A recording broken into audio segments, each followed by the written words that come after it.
Maraming salamat po. Ate Chari, tunay nga po na ang Panginoon ay napakabait. Amen po.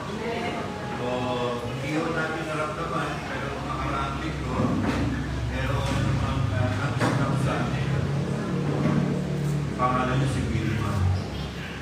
Pag yung Wilma, kami ayaw ko sa kapitid. Diyan na ako sa kasama. So, tayo po ay muli iniwas ng Panginoon sa magpusalang pinatawag na natural calamity.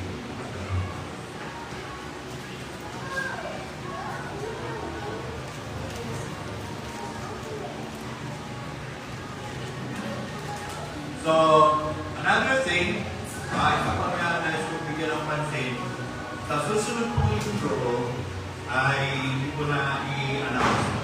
Meron po tayo tinatawag na anniversary, atin tayo sa anniversary, ito po yung association ng Cavite Network of Southern Baptist Churches. Kaya lang, may limited lang po yung mga tao, mga 20, no? Per church. Tapos, gagawin po ito sa the district. The district, may aginaldo. Dapat sa Mendakari. Tapos, simula po siya ng 3 hanggang 3 ng hapon hanggang alas 6 ng hapon. So, kung kayo po interested, pwede po kayong sabi sa akin para mapag-inom po kayo ng mga kasama. No? Another thing, sa paho, sama po natin sa panalangin si Sister Nisa Lasso. Kapatid po siya ni Pastor Ignace. And ngayon po darating na December 17. Ano tayo ngayon? 14, 15, 16, 17 ay magkakaroon po ng isang critical na operasyon sa kanyang katawan.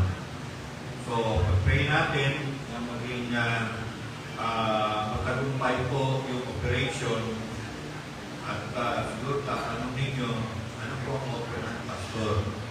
Yung po ay yung kanyang kamay, tapos yung kanyang, yung mula sa kamay hanggang sa balikat. So, yun po yung tatanggalin. Sa dahilan na meron na po mga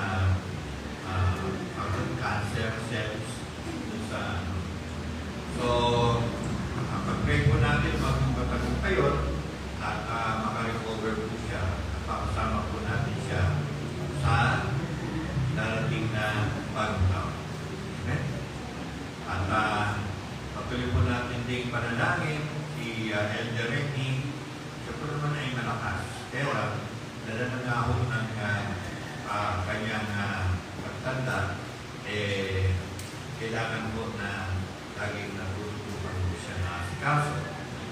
Kaya hindi kay Sister Alma, ay yun po namin sa panalangin siya na yung kanyang nahirapan na rin siya puntahan. So, makarecover po ng kanyang kalusugan. Okay? So, wala na tayo ba mga yung sa December 24, pag sinabi kong padla, ganito po yun. 24, meron tayong Noche Buena. Tama? Diba? Magluluto po tayo. Tama? Pag naluto natin yung kakainin natin. Tama? Tapos pag may natira, may natitira eh. Yan na gagawin natin. Yung pong ating Noche Buena, basa natin ang konti. Pati lang naman. Okay? At yung po yung dadalhin natin sa ating Christmas Eve worship fellowship. Okay? So, bawa, pero pa yung kami na diksyon. Okay? Okay, yung ulo, ganito, ito, no? Okay?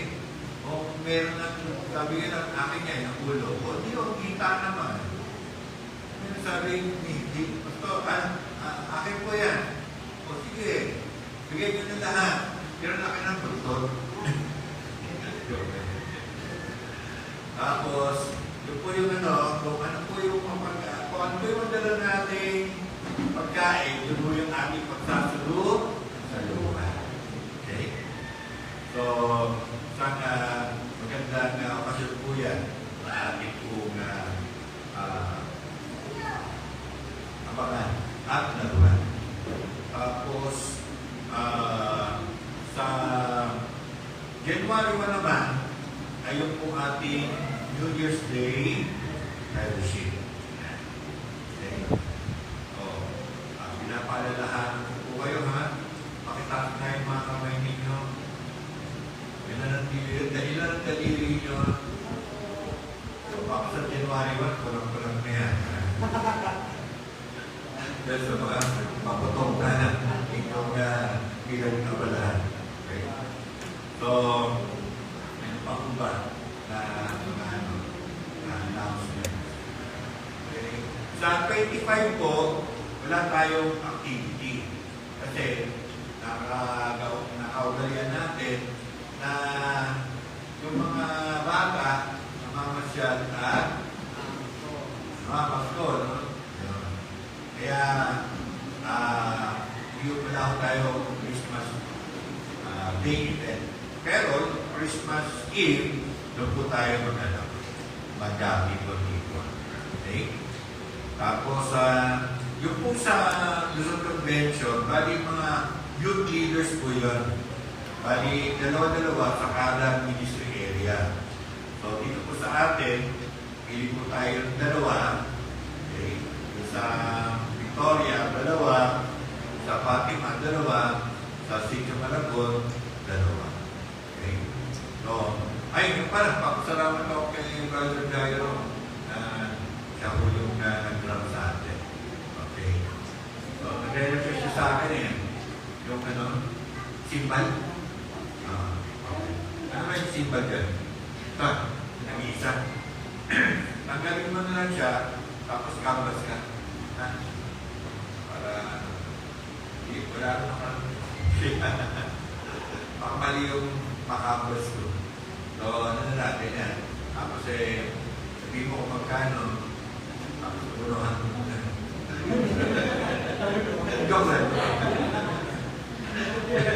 Sabihin mo kung magkano, tapos ayan, si Ate Chari. Ate Chari, para sa pupan. Okay. Ibo, tayo po'y manalangin, Panginoon Diyos, aming amang sa langit. Salamat po sa umagang ito na kami po ay inyong tinipon upang kayo ay aming pong sabrahin. Sa kalagitnaan ng okasyon ang pagdiriwang na kapaganakan ng inyong butong na anak si Cristo Jesus ay 2,000 taon na nakakaraan. Panginoon, tunay nga po na nagiging abala ang marami, hanggang nagkaka-traffic sa kalsada, hanggang mga tao nagsisiksikan para pamili, at hanggang yung mga bata na nagtuturo, na sinasamahan, ng kanilang mga magulang, at mga katandaan, doon sa mga lugar ng kanilang pong kapagdadaruan, at marami pang mga kaabalahan sa ating kalagitnaan. Salamat, Panginoon, dahil sa kabila ng lahat ng kaabalahan nato ay binibigyan kami ng pagkakataon na amin pong tignan ang kahulugan ng Kapaskuhan.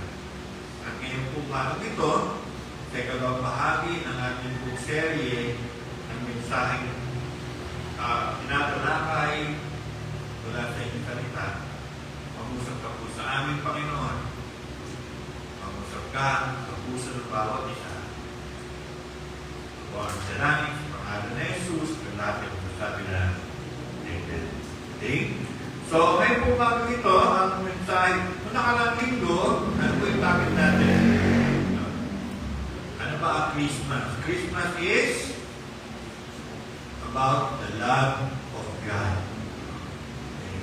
Yung dakilang sakripisyo ginawa ng Diyos para sa atin, na kanyang binigay ang regalo para sa atin. Marami nagsasabi na ang nagpausa na regalo yung 3 hari. Bakit? Hanggang sila ng 3 regalo, aming Panginoon. Yun po yung 3 regalo na yun. Ginto, mira, at kamanya. Ba? Alam nyo? Very good. Okay? Pero hindi sila yung nagpauso. Hindi sila nagpauso noon. Hindi sila nagpasimula noon. Ang nagpasimula noon, wala ito ba ako niya, ating Panginoong Diyos. Ngayon naman, ang ating pong tutunghayan ay tungkol po sa kapayapaan sa sanlibutan. Okay? So, pinaka-objective sa mensahe ito ay encourage ko po tayo ng Panginoon na ating po yakapin ang alin at kapayapaan na dala ng ating Panginoon Kristo. Ano po yung kapayapaan na yun? Peace with God, peace within, and peace with others. Pag sa ganun, tayo po ay maging peacemakers. Ano po yung ba't kami ng peacemakers? Ha? Okay. Pero ang pinakamatindi sa salita dyan ay troublemaker. Okay. Tagalog, takaw, gulo. Takaw, away. So, yung kapayapaan na tutukuyin po natin ay hindi po yun. Kundi, ito po, ibahan na natin. Yan. So, ano po ba yung peace? Tagalog, kapayapaan. Another word for peace ay yung salitang calmness. Ano po yun? Kapanatagan sa Tagalog. At ang pangatlo ay ceasefire. Tagalog, tigil, tutuman. Yan ay baliktaran na talaga ng peace. Ibig sabihin, gera. Pero, para magkaroon ng peace, magkaroon ng tigil, tutuman. Yung pong salitang peace on earth ay ano ba? Natatanggap na ho kayo ng Christmas card. Diba? Okay.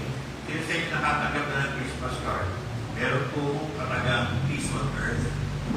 Okay. Kung hindi mo kayo nakatanggap ng Christmas card pa ngayon, siguro meron nang nagpadala sa inyo ng Christmas greeting sa inyong cellphone. Na meron pong bati na sumainyo ang kapayapaan ng Diyos. Peace be with you this Christmas. Dahil sa holiday season, ang mga salitang peace ay nagiging ordinary na. Okay? Okay naman. Papagyan ng kapayapaan. Pero, tingnan natin yung kabuuan sa buong mundo. Ano meron? Gera. Ano meron? Alitan. Nakaka-stress. Division. Yan po yung mga mababasa natin sa periodiko. Yan po yung mapapanood natin sa television. Mapapanood natin, mababasa natin sa internet. No? Maaaring sa puso din natin. Okay? Pero tingnan po muna natin ngayon. No? Nakikita niyo po sorry. Sorry po. Alam ko.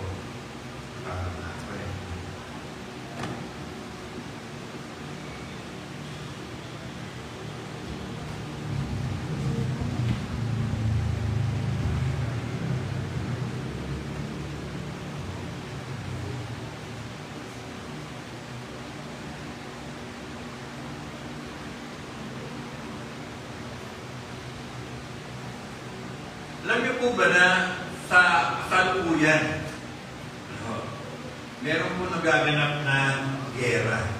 At sa gera ito, makikita po natin siya sa, yan, no?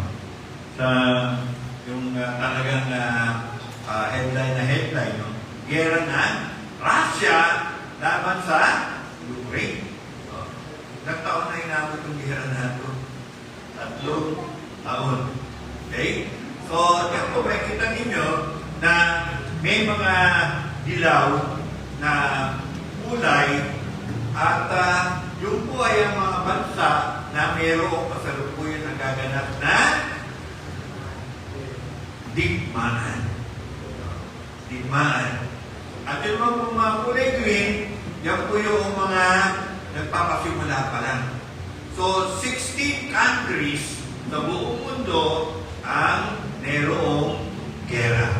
Kundi civil war, gera sa katabi nilang bansa. Ang pinatutuwanan natin ay hindi kabilang ang ating bansa na mayroong gera na balikan. Pero andyan yung pinatawag natin na banta ng China. Hindi nga nang babaril, pero nagsusumpit naman ng tubig. Yung mga pangisda natin, sinumpit ng tubig, ayun. No? Sila ay karoon ng kapantanan, saktan, dahil sa Navy ng China, sinumpit yung mga Pilipino mga isda. Alam nyo kung saan nangyari yun? Doon mismo sa teritoryo natin, hindi na makaroon yun. So, ano ba yun yung pag-aaral natin ng baka magkaroon ng pag-angat na pinatawag ng escalation. At hindi lang yan. Dito po sa Taiwan, no? Anong gusto gawin ng China sa Taiwan? Girahin at sakupin. Po. Okay? Tapos hindi lang po yung Taiwan. Umangat pa. Gusto nila, girahin din ang Japan. Okay? Hindi pa dapat nangyayaring gera, pero ang doon yung tinatawag na ugong-ugong. Kung anong pwede mangyari sa pag-ipas ng panahon. Okay? So, ano ba yan? Ano ba yung klaseng na balita yung pastor? No? Okay? Na puro gera. Yan na no? So, ano ba pipiliin natin? Gulo o katahimikan? Katahimikan. Kapayapaan. Okay? Nung pong ang mga pastol, 2,000 pa nakakaraan, ay nasa pastulan, gabi, biglang nagpakita ng isang anghel. At sinabi sa mga pastol na sinilang na ang bagong hari ng mga Hudyo. Okay, at makikita niyo sa bayan ng Bethlehem na babalot ng dampin. Okay? At hindi lang yun. Hindi lang isa, kundi laksa-laksang anghel sa kadiliman ng gabi ay nag-awitan. At ano inaawit nila?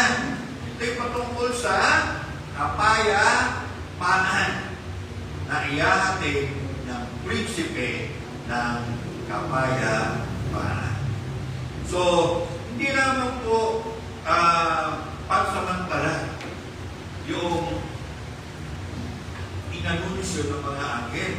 Kundi ito po ay tinatawag natin transformative peace found in Jesus Christ, the Prince of Peace. Tingnan natin, no? So, dito po mga kapatid, sa maikling sermon na ito, atin pong tutuloyan kung paano ang ating Panginoon Kristo ay naghahatid ng kapayapaan sa sanlibutan. At kung paano tayo naman na kanyang mga tagasunod ay tinawag na maging halimbawa at gawin at tungkulin ng tinatawag nating peacemaker. No, hindi ho troublemaker. Amen po ba? Tayo mga Kristiyano, hindi tayo troublemaker. Tayo po ay peacemaker. dahil sa ating Panginoong Jesucristo. O tingnan natin mga kapatid. Una, the source of peace. Yung pinagmumula ng kapayapaan. Sa aklat ng Isaiah, itong si Propeta Isaiah, okay, mga 200 taon bago sinilang ang ating Panginoon sa Kristo, ay nagsabi na merong darating na sisilang na prinsipe ng kapayapaan. Okay? Kaya sa inyong mga Gen Z, pag sinabing Prince of Peace, mukhang laro ito no? Tama.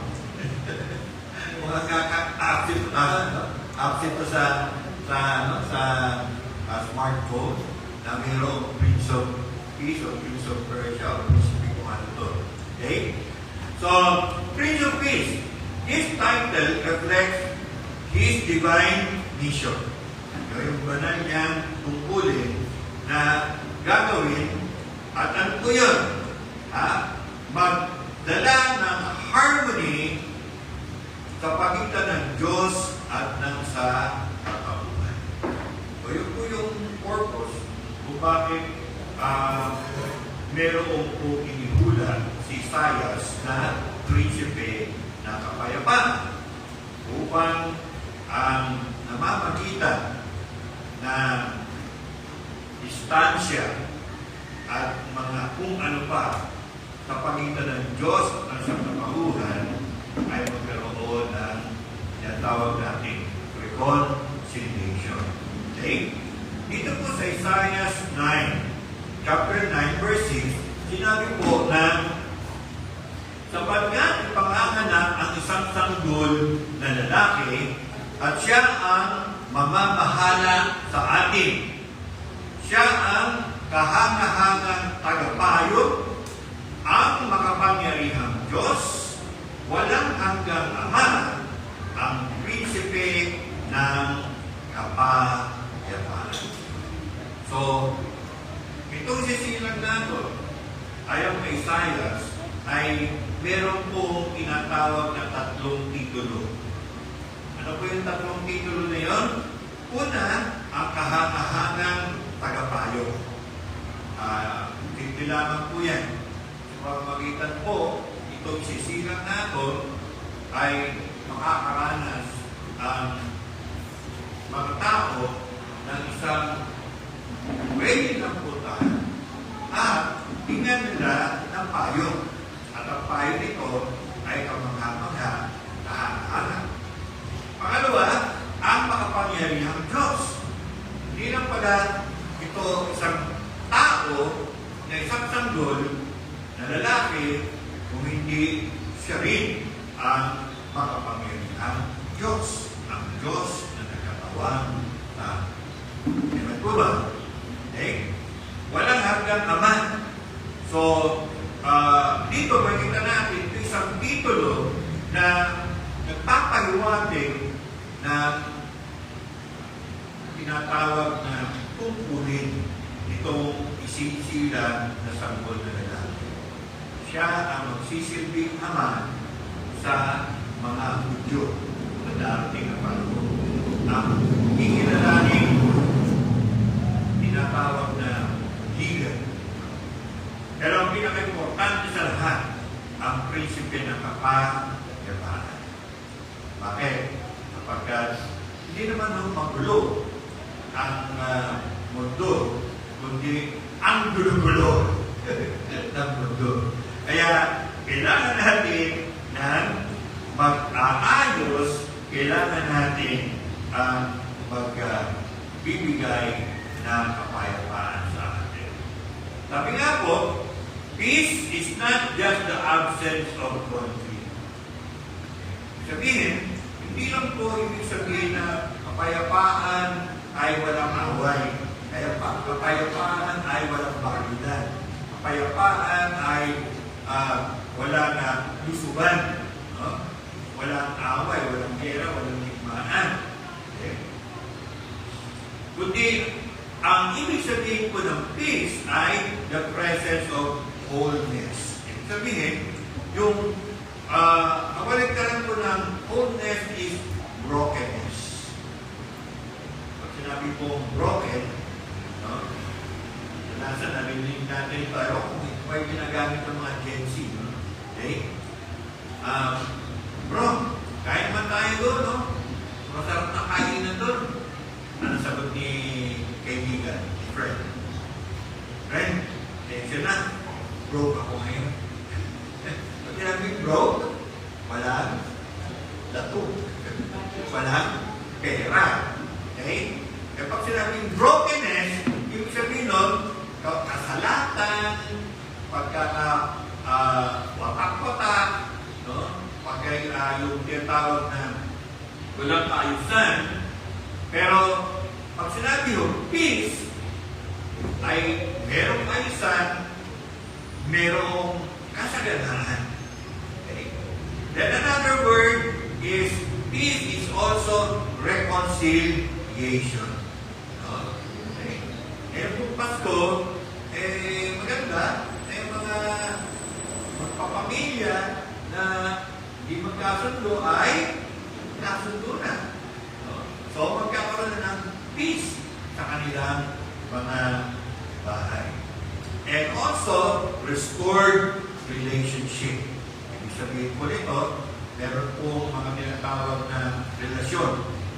No? Ito ay sa mag-asawa, sa mag-anak, sa mga magkaibigan.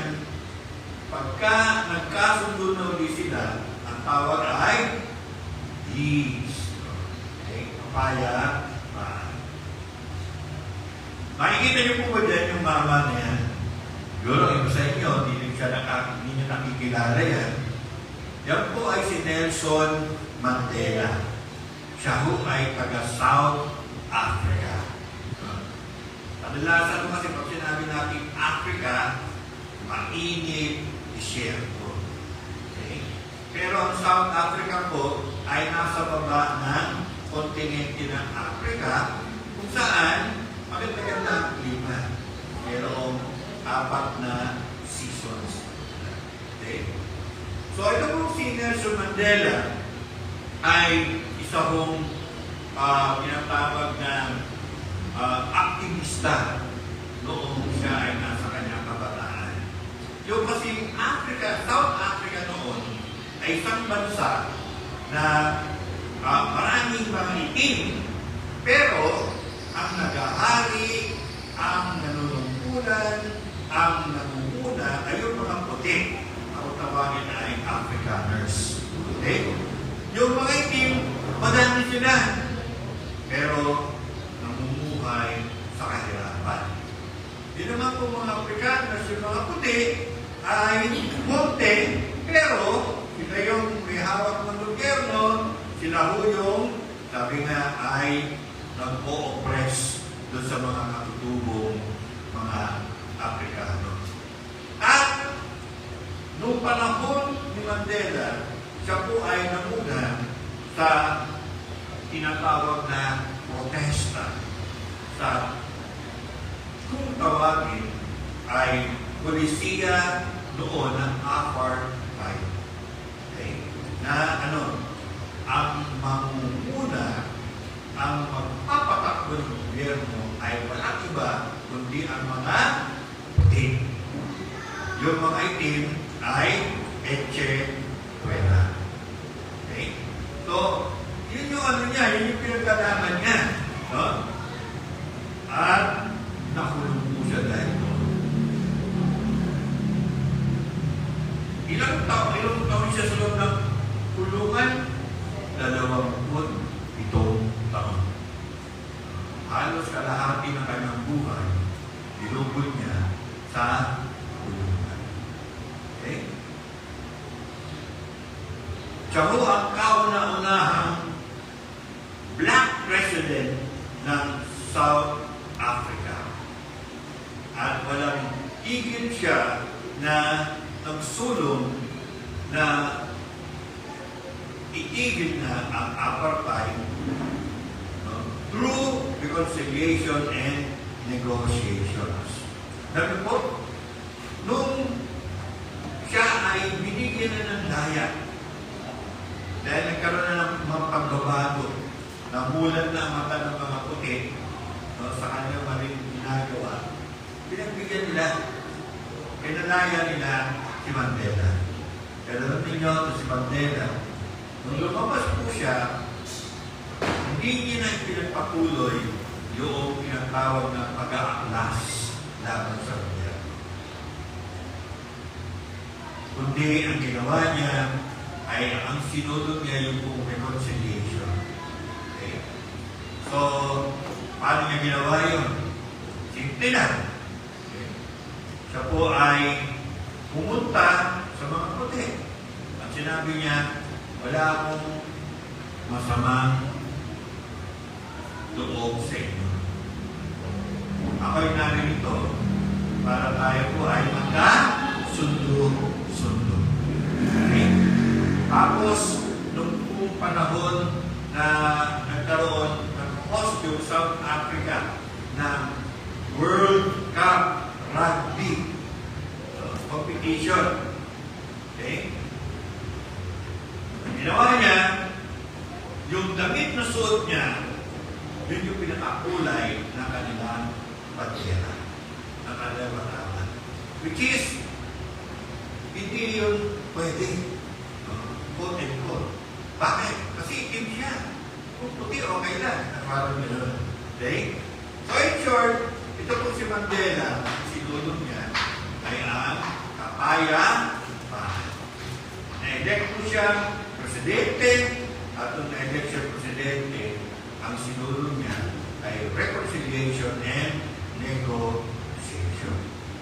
So, in short, ang South Africa na inaasahan ng mga tao noon ay mauwi sa gera, yung pagpapalaya kay Mandela na isang aktivista, nagulat sila dahil si Mandela pala ay isang tao na ang sinusulong at pinabalikudanan ay ang kapayapaan para sa kanyang bansa. So, in short, ang buhay po ni Mandela ay halimbawa ng pagiging isang peacemaker. Isang tao na nagdala ng pagkakaisa ng kanyang bansa, hindi yung pagkakahati-hati. At ang ginawa ni Mandela ay sumasalabi sa ginawa rin ng ating Panginoong Kristo. Hindi nga lang para sa isang bansa ang ginawa ng ating Panginoon, kundi para sa buong sangkatauhan. Okay? Pinagbati niya, pinagkasundo niya ang Diyos at ang tao. Amen po ba? He is the source of peace. Siya ang pinagkumpulan ng kapayapaan. True peace originates from Christ, and only through Him can we experience lasting peace. Mga kapatid, ang tunay na kapayapaan, no, hindi nanggagaling sa pera, hindi nanggagaling sa bagong damit, hindi nanggagaling sa karamyahan, kundi ang tunay na kapayapaan ay nanggagaling sa ating Panginoon Jesus Cristo.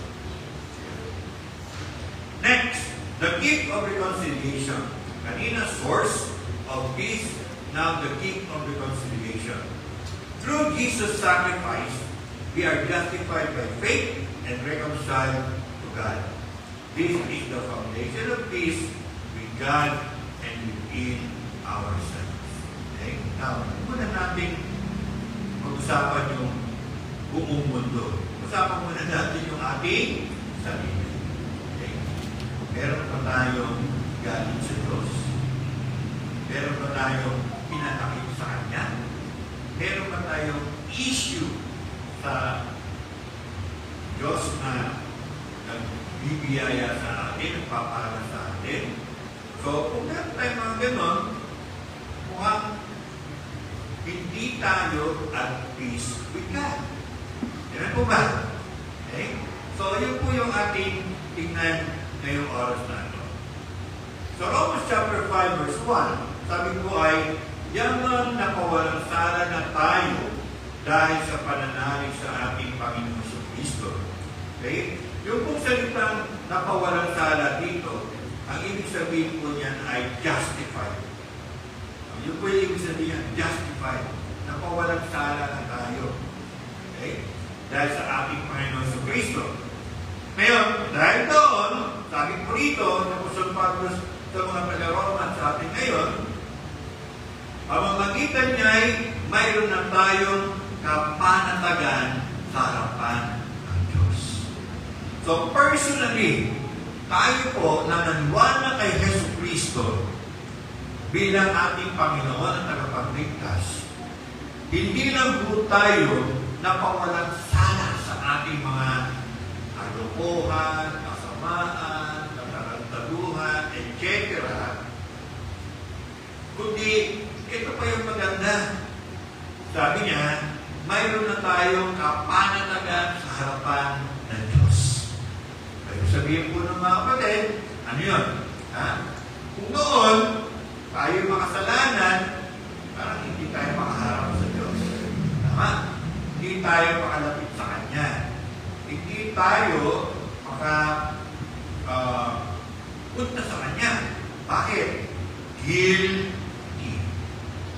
Ngayon, piwalang sala na tayo ng ating Panginoon Kristo sa Kanyang kamatayan sa krus at tayo sumampalagay sa Kanya, tayo po ngayon ay pwede na umarap sa Diyos.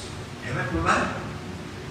At haharap tayo na walang takot, walang magabag sa damdamin, walang pag-aalinlangan, walang tinatawag natin pinagkakakutan, kundi tayo po ay mayroong kapanatagan, mayroong kapayapaan.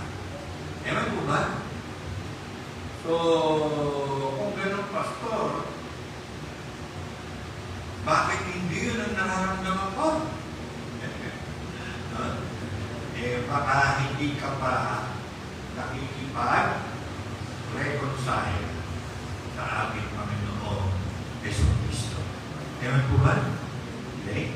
Dahil ang mga tao na nakaranas na mapawalang sana sa kanyang mga kasalanan, sabi ni Apostol Pablo, ay meron na kapayapaang umarap sa Diyos. Amen? Amen. Okay? So, ito po reconciliation na ito ay nag-aalis ng anumang mga handa dahil sa ating mga kasalanan. Yung kasalanan, anong ginagawa niya? Hadlangan tayo sa Diyos. Hindi lang tayo hinahadlangan, inilalayo pa. Hindi lang tayo inilalayo, no? Kundi tayo po ay dinadala sa walang hanggan kaparusahan. Pero dahil tayo po ay pinawalang sala ng Panginoon Diyos, pamamagitan ng kamatayan ng ating Panginoon sa Kristo, tayo po ngayon ay nagbabalik loob sa ating Panginoon Diyos. Amen po ba? Kanya hong nire-restore, no? Yung relationship na yan. Ano yung relationship na yan? Yung relationship natin sa Diyos. Giving us eternal peace. Okay? So, yun yung isang importanteng bagay. Okay? Dahil kung wala po tayo sa Diyos, wala tayong kapayapaan. Ano ginagawa ng mga tao? Pagka naguguluhan sila, kapag sila ay naghahanap ng tinatawag na kapanatagan ng kalooban. Okay? Ano madalas na ginagawa? bisyo. Inom dito, inom doon. Pagka nakainom, wala yung problema. Pagkagising, sakit ng ulo, andyan pa rin yung problema. At maraming mga bagay na pinagkakaabalahan at tawag natin ay bisyo. Yung iba, showbiz. Okay? So, ganito, gusto ko lang magbigay ng isang personal experience ko. Ang inyo naman, pastor, ay hindi naging ating. Pero, ganito pa rin yun. Kasi nung ako po ay sinackway yung bato ng aking kidney, doon sa ospital, naksakan ako ng sedative. Kami sa akin, sir, nakatulog po kayo. Sir, tulog na kayo. Dahil merong pumipitik-pitik doon sa hindi ko tik, tik, tik, tik, tik, yung something na tumutulog doon sa bato ng kidney ko. So, natapos ko yung proseso na yun, okay. Tapos, matapos ng proseso na yun, okay na po, okay na lang kayo. Papay na ako. Meron ako nararamdaman. Wow. Ang dami pakiramdam. Wow. Para ako nakadulunan. Wow. Para ako ng problema. Ayun. Kaya, tingnan kayo na. Bakit? Tapos na po. Kahit na ako kayo ng gabi. Anong ginawa niyo sa akin? Ano pinaliwanag? Ganun ba? Yung ba, hindi ko nento ko yung epekto, naramdaman ko. Kung talaga, ano talaga epekto nun? Sedative po yung pinigyan natin sa iyo. Hindi ba yung iniigyan ng mga adik? Sabi niya, oo. Pero yung sa'yo, illegal. Dahil mayroon yung dosage kung ilan lang at saka wala nang kasunod. Hindi ka tulad ng mga adik na maya. Okay. So, yun pala yun.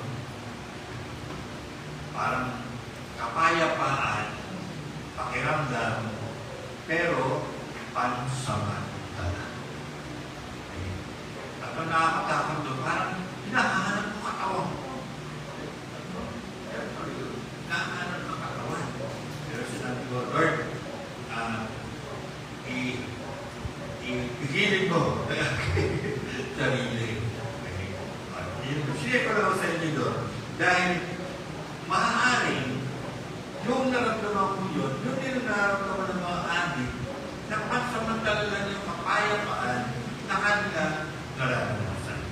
Ngunit ko sa ating Panginoon sa Kristo, ang kapayapaan yun, hindi lang po siya emotional. No? Na nandito sa ating utak na nag-influence sa ating katawan.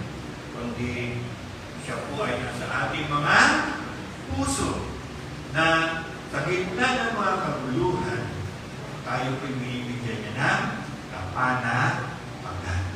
Ewan po ba? At yun po yun, no? Then, pangatlo, tayo po ay tinatawag ng Panginoon. Nakaranas na tayo ng tinatawag na kapayapaan ay i-share din naman natin sa iba. Ang tayo po ay maging peacemaker. Yan. So, pag peacemaker, ano po ibig sabihin nun? Maghahanap ka ng gulo? Hindi ka maghahanap ng gulo. Kundi kung merong gulo, ikaw ang mamagitan.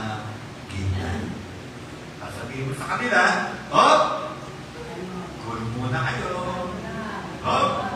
Cool muna kayo. Cool muna kayo. Pag-usapan natin. Okay?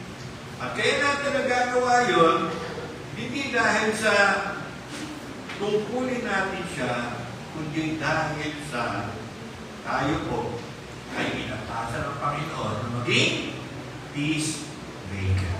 Not troublemaker. Okay?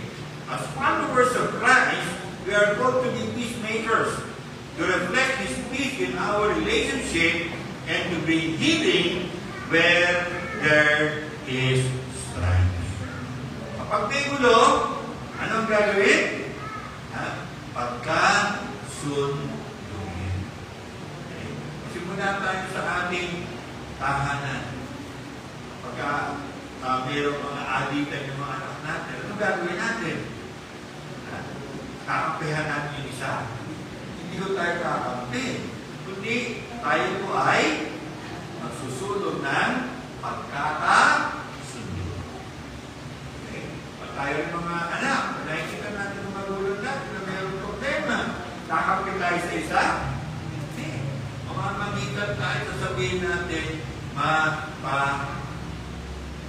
tayo po ay magsulong ng pagkakaintindihan at pagkakasundo. Okay? O, yung kapitbahay mo, binubuli ka. Anong gagawin mo? Okay? Hindi magluto ka ng bulan mo at padalan mo siya. Gusto ko ba yun? Naghahagilan na ano. So, tayo po ay magsusulong ng tinatawag nating kapayapaan sa relasyon at magkaroon po tayo ng tinatawag na bahagi sa paghihilom ng mga problema. Okay? Peace begins in our hearts, mga kapatid. Okay? Flows into our homes, may kakalat sa ating po mga tahanan, and extends into our communities and the world. Okay? Yung ating pong maliit na hakbang na ginawa, ang epekto niya ay darating pa daw na maapektuhan ang buong mundo. Sabi po sa Mateo 5:9, mapalad ang mga gumagawa ng daan sa ipagkakasundo, sapagkat sila'y tuturing ng Diyos ng mga anak niya. So, kung meron po tayo nakikita problema, hindi pagkakaintindihan, huwag tayo maging sulsul, manggagato, no? O kaya ay yung kakampi tayo sa isa, kundi tayo po ay mamamagitan. Kaya ako nandito para magkasundo tayo. Lord, bilang isang panganay, dumarating din yung tungkulin ko bilang panganay. Pag meron po mga problema yung mga kapatid ko, nagkakaroon sila ng mga personal differences na umuwi sa holding sa gulo. One time nga pumunta ako sa bahay ng sa kapatid ko. Sabi, kuya, ganyan. Ganun.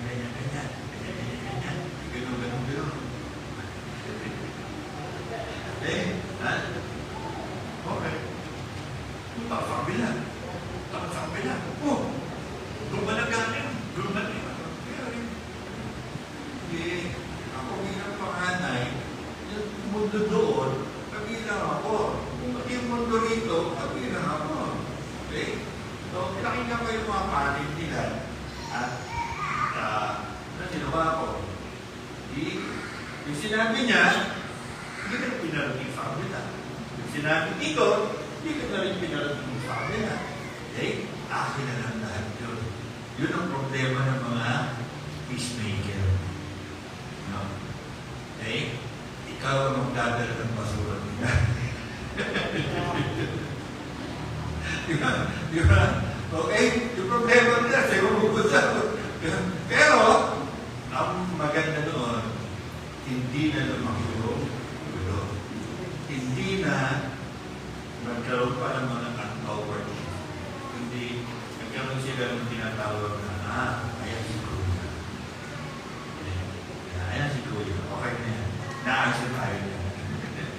So, gano'n. Tayo po'y darating sa gitna ng gulo na ano, sabi ng magkabilang pangkat, aayusin na tayo. No. Bakit? Peacemaker tayo. Amen po ba?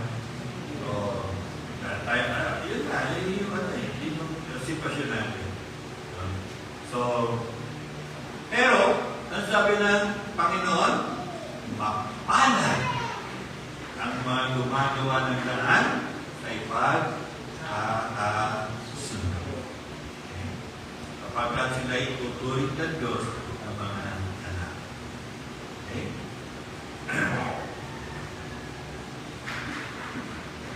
We honor the Prince of Peace by actively pursuing and promoting peace in our daily life.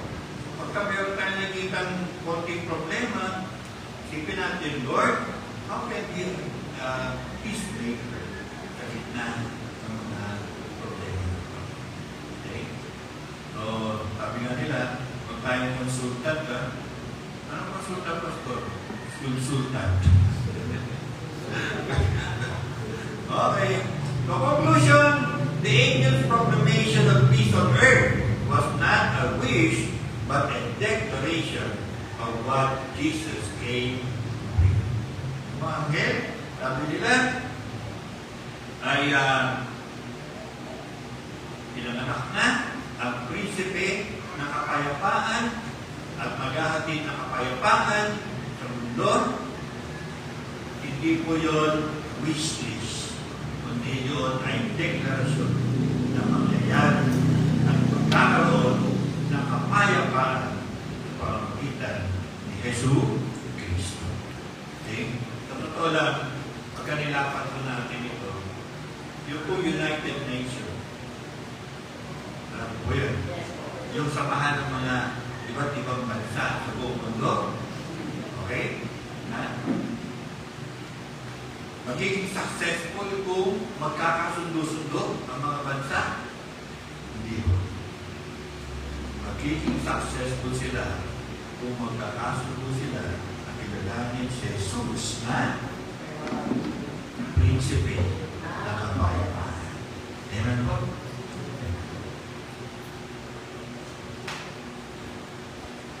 Ayan po. Kita niyo po ba? Isang sapsapan. No? Paano pa tayo makakaano yan? Isang sapsapan lang yan eh. No? Isang bata lang yan, isang sakto lang yan. Pero siya po ang pinangako na prinsipe ng kapayapaan. So ngayon po Kapaskuhan, nasa atin po ba ang kapayapaan ng Diyos? Sa ating mga puso, pamagitan ng ating Panginoon sa Kristo? Kung hindi, itakapit po natin si Jesus bilang Panginoon na kapagligtas natin. And sa atin po, na meron ng kapayapaan, ipamuhay natin sa harapan ng maraming tao. Maging peacemaker tayo sa ating pamilya, sa ating trabaho, sa ating komunidad. Tayo po'y manalangin. Panginoon, maraming salamat po sa mensahe ninyo. Napapanahon, kalamitan, kaguruhan, gera, tikmaan, kung ano-ano. Sa mundo, mga tao ay naghahanap ng kapayapaan. Mali ang kanilang susumpungan. Lalo lang ang magugulo. Ang tunay makapagbibigay ng kapayapaan ay walang iba kundi ikaw, Panginoon Jesucristo. At ngayon pong Kapaskuhan, hiling namin, O Diyos, na sa mga maliliit lang na pagkakataon, alam namin, Panginoon Diyos, paghahanda lang ito sa amin para sa mga malaking pagdalagyan. Ay sulong namin kayo ang prinsipe ng kapayapaan. At sa pamamagitan ninyo,